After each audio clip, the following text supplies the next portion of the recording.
Ayman Khan here for Seconds Out with a quizzical looking Frank Smith ahead of Jack Catterall versus Arnold Barboza Jr. Is that because you can't split them at the weekend?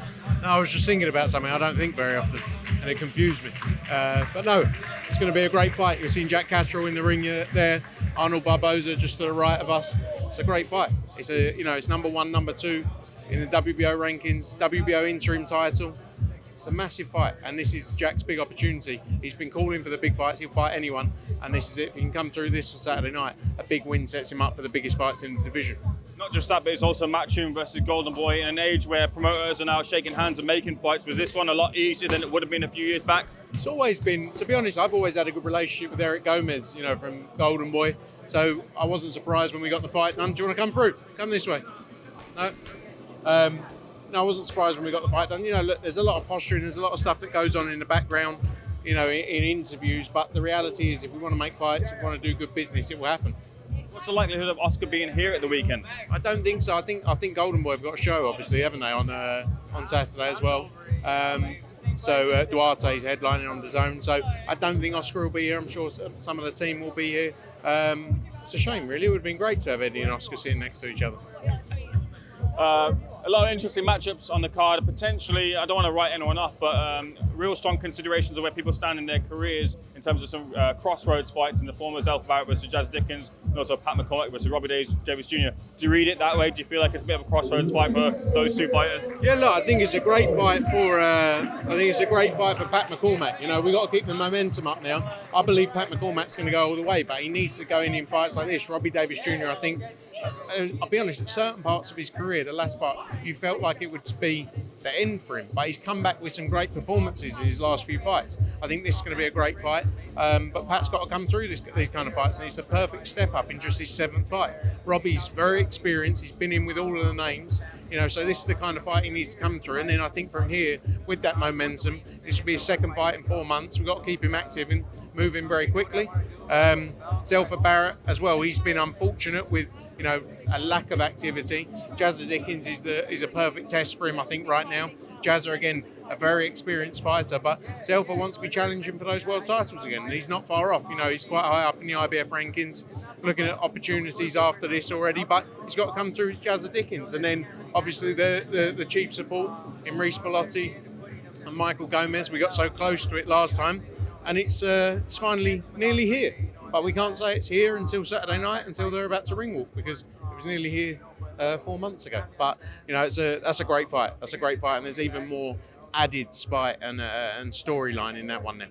Let's get to some of the storylines in the boxing world. First of all, the announcement that Queensberry, of course, have moved over to DAZN. They've released their spate of shows. What's your take on the shows and the competition that we're bringing on the same platform? Yeah, look, I think it's great for the sport. It's great for DAZN. We made the move to DAZN 6 years ago now, and it's a platform that we believed in, and we know where it can go, and you've already seen where it's got to in just that period of time.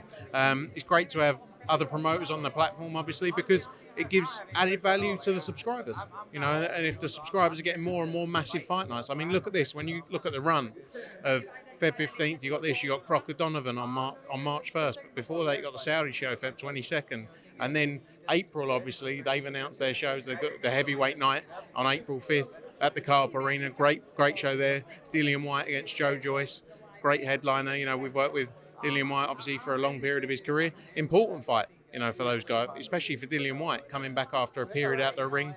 He had his comeback fight in Gibraltar, but this is his real step back in and sets him up if he can come through for big heavyweight fights. But I think competition's great. We've always said that. And I think it's things are in a great place right now. I think the relationship's in a good place. We're making fights, and it's great to see. My colleague Josh Hart spoke to Gareth A. Davis, and he said off the back of the announcement of the shows, he said, what can Eddie Hearn, and I guess I'll include Matchroom, do here to up their game? Do you feel a need to up their game? Do you feel that the quality shows that you put up are in part or better than what they're offering at the moment? Well, I think they've got some great shows. I think we got great shows. You look at this, the WBO interim title on the line on Saturday night in a great fight, a great undercard here. Then Crocker Donovan, an unbelievable fight there that's going to sell out in Belfast on March the 1st. We're working on what's next for the UK schedule. They were always going to go big, as you would with the opening of their schedule. It's understandable, isn't it? That's why they've announced 3 fights in a 6-week period. But we're always driven. We don't need competition in order to push ourselves, if that makes sense. Competition is great, but we're our own biggest critics. So we're sitting in the office going, right, what do we do next? It's great for the sport, but it's great for the platform. It's great for the subscribers on DAZN. You know, you got Matchroom, Queensberry, you got Golden Boy, you got the Riyadh season, Seller events. You know, it's a great time for the sport, and I'm excited. Do you expect to be fielding that on both sides of the pond as well? Because Frank Warren has said to the ring that there's going to be US shows with some of the signings that he's made, and of course he's scooped up a lot of the heavyweights as a Matchroom, but he's scooped up a majority of the heavyweights. Does that change anything as to in terms of the strategy for the US shows as well, being that Warren and Queensberry will be moving to have shows in the US? Really? Look, when you think we've been in the US now for 7 or 8 years, I think since we launched, obviously started with HBO, then moved across to DAZN. The US is a tough market, but we've been battling it against the biggest names over there, and I feel like we're now, those names are up. You know, when you talk about PBC, talk about Top Rank, we're in that mix. You know, I think we're the key three, I've got to be honest with you, in American boxing. It's taken a long time, but I think we've got a tremendous stable of fighters. You've got Jaron Ennis headlining April 12th against Stanionis, a PBC fighter in Atlantic City. That's a huge unification fight. You've got Jesse Bam Rodriguez, who I think is probably pound for pound going to be in the top 3 pound for pound fighters in very soon, you know, in a very short time frame.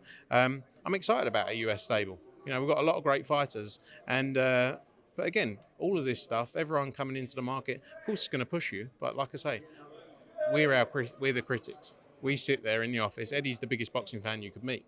You know, I look at it sometimes with a bit more of a business mind, but we're driven by him wanting to put on the biggest shows and the best shows. So, you know, that doesn't go away. But it's a great time for the sport.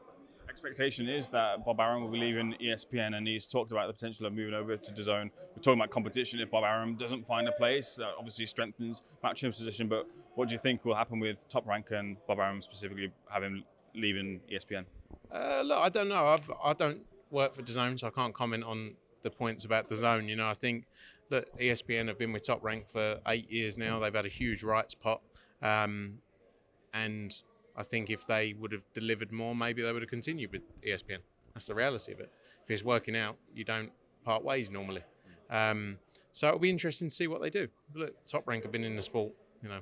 Bob Arum has been in the sport nearly twice my life, probably 2 or 3 times in my lifetime, so I can't really talk badly about Bob Arum, can I? But, you know, yeah, let's see what happens. Competition's great. PBC are obviously with Amazon Prime now, doing a lot less shows than they were previously.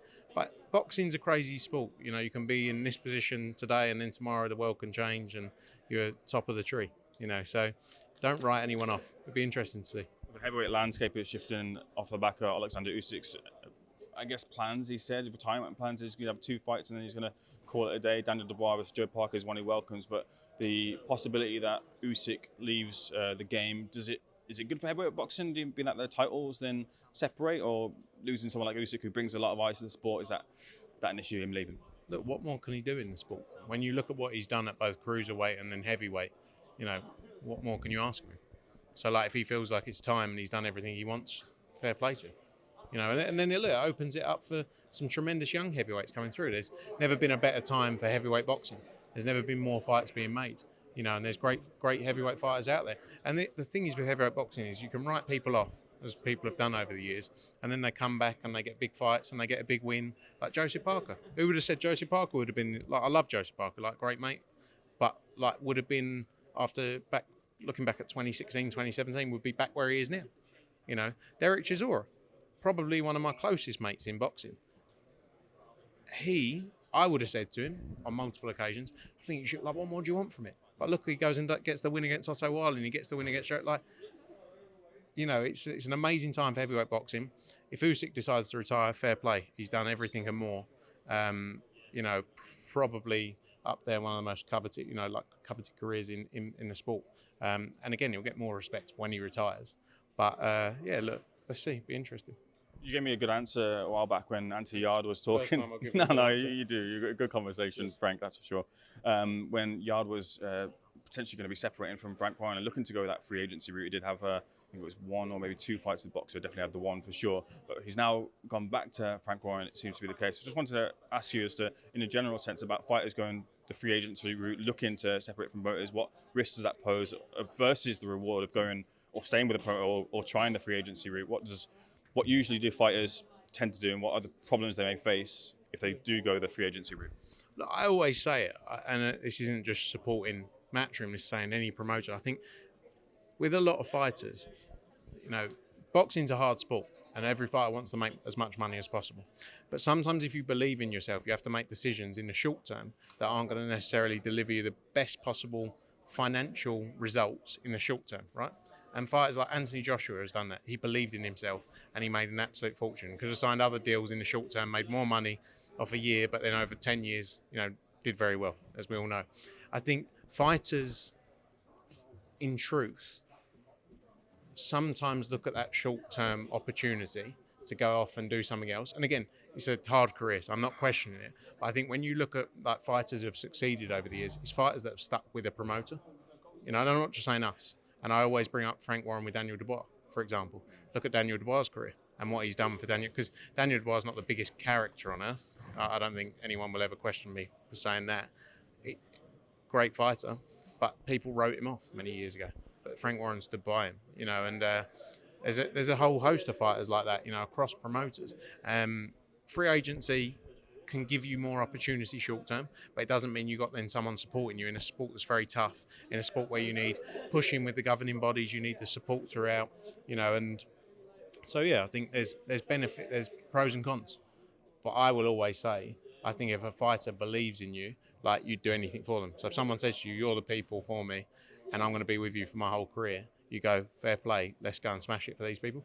If you've got a 2 or 3 fight deal and you're like, well, after this, I'm going to go over here, you're never going to have the full support backing, because it's like, the reality is, with any promoter, it could end at some point, And look, fighters, again, got to do what's right for them. But I do feel if you have a fighter who goes, you know what, these are the people, you will literally do everything and anything, just being honest. Last couple of final things you mentioned previously about Anthony Joshua. Any update onto him? I saw him on Snapchat. He's training in a gym at the moment. But any word as to what his next step is? Yeah, I spoke to him the other day. Actually, for the longest in a while, he was in a great place. I think he's out of the country at the minute. He's back soon, and the aim is to get back in the summer. In the best fights possible. He wants to still be. He's driven to be the best. He wants to be involved in the best fights in the sport. So, we've got to make sure he's 100% right, get him back in camp, and then go from there. But there's big fights to be made. And I've said it time and time again, outside of Usyk, when you look at names in the heavyweight division that draw, like you said about Usyk, he's a big name. And outside of Usyk, AJ, regardless of belts and the results, I still feel delivers the biggest possible opportunities for other heavyweights. Everyone's calling his name because he's the biggest commercial draw. And people may not like to hear that. That's the reality of it. He just is. Were you working behind the scenes on a deal between Anthony Joshua and Martin Bacoli? No, absolute load of bollocks. No, people just talking for the sake of talking. Last thing I want to ask you about is Boxxer kind of has a couple of issues with Fran Hennessy and Savannah Marshall. I spoke to Savannah Marshall. She said she was bitterly disappointed as there was a bit of dispute going on, a bit up in there as to her potential return to the ring. But I just wondered what your thoughts about those two fighters. I don't think it's ever happened in a Matchroom show. Maybe you'll correct me where that's happened, where two fighters have been invited over thinking that they'd be on the card, and then hasn't been the case where they were. Yeah, look, I don't know enough about the matter. All I've seen is the post that both of them put out. I think Fran Hennessy's now on the card. Look, you know me, I'll be the first person to say negative things about other people if it's my thoughts. I think sometimes, you have to get all sides of the story, but from what I've read, it is quite disappointing for them. Obviously, Savannah Marshall is a huge reason why there's the all-female show as well. When you look at the event that was put on between her and Clarissa Shields, and the night that was created there, so I think she's a pivotal part of that. And she's obviously done great things in the sport, deserves the opportunity. So, you'd have to speak to them. I'm not going to say bad things. I obviously support fighters. Look, you want fighters a short career. You want fighters to do well.